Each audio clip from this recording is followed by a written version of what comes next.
தர்மபுரம் நாம் இப்போது பார்த்து கொண்டிருக்கக்கூடிய இந்த காட்சியானது பழைய குற்றாலம் அருவி. பழைய குற்றாலம் அருவிக்கு செல்வதற்கு சாலையிலிருந்து ஒரு 50 படிக்கட்டுகள் மேட்டு பகுதிக்கு ஏறி சென்றுதான் அந்த அருவியில் குளிக்க வேண்டும். ஆனால் அங்கு குளித்துக் கொண்டிருந்த போது திடீரென அந்த அருவியில் இன்று காலை முதல் பெய்த தொடர் கனமழையால் மேற்கு தொடர்ச்சி மலைப்பகுதியில் தண்ணீர் அதிகரித்து அந்த பழைய குற்றால அருவியில் கடுமையான வெள்ளப்பெருக்கு ஏற்பட்டிருக்கிறது. இதனால்தான் அங்கே அருவியின் அருகே நின்று கொண்டிருந்தவர்களும் குளித்துக் கொண்டிருந்தவர்களும் இந்த வெள்ள நீருக்கு முன்பாக ஓடி வரக்கூடிய அந்த காட்சியை பார்க்க முடிகிறது. பழைய குற்றாலம் அருவிக்கு முன்பு உள்ள அந்த படிக்கட்டுகள் அனைத்துமே மறைந்து போய் இருக்கிறது. ஒரு 3 அடுக்கு படிக்கட்டுகள் அங்கு கடைவீதிக்கு முன்பு இருக்கும். அதற்கு இடதுபுறம் இருக்கக்கூடிய அந்த தடுப்பு சுவருக்கு அருகில் தான் மிகப்பெரிய பள்ளம் இருக்கும். ஒருவேளை இந்த மழை வெள்ளத்தில் சிக்கி இருந்தால் அங்கு சிக்கியவர்கள் அந்த பள்ளத்தில் அடுத்து செல்லப்படுவதற்கான வாய்ப்பு, படுகாயமடைவதற்கான வாய்ப்பு இருக்கிறது. இதில் நெல்லையைச் சேர்ந்த அஸ்வின் என்ற ஒரு இளைஞன் சற்று முன்பு அந்த பழைய குற்றால அருவியில் அடுத்து செல்லப்பட்டதாக கூறப்படுகிறது.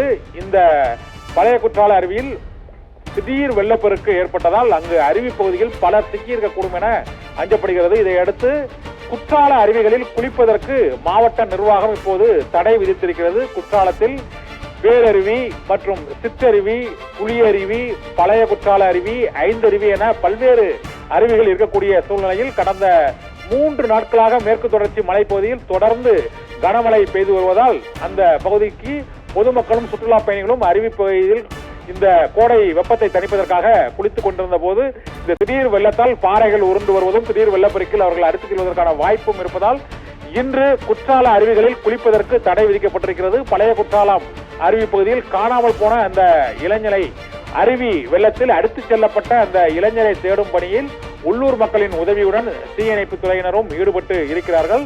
இப்போது நான் பார்த்துக் கொண்டிருக்க காட்சி அந்த அருவி வெள்ள நீர் அங்கு அடித்து வரக்கூடிய காட்சியும் அந்த மழை வெள்ளத்திற்கு முன்பாக மக்கள் அதிர்ச்சியில் சாலையில் ஓடக்கூடிய அந்த காட்சியும் தான் இப்போது நாம் பார்த்துக் கொண்டிருக்கிறோம். தஸ்னிமானோ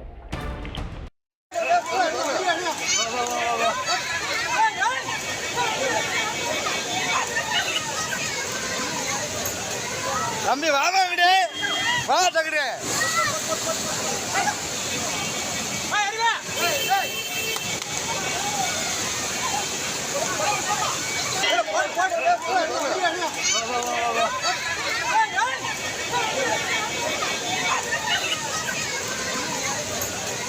தம்பி வாங்க வா தகுடே